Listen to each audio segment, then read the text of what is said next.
bueno, aquí tenemos el resultado final. Una vez soldado le he puesto adhesivo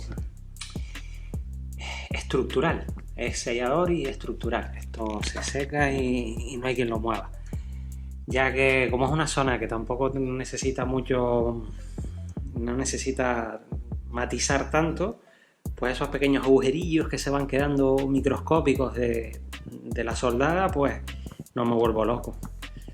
Sello y listo.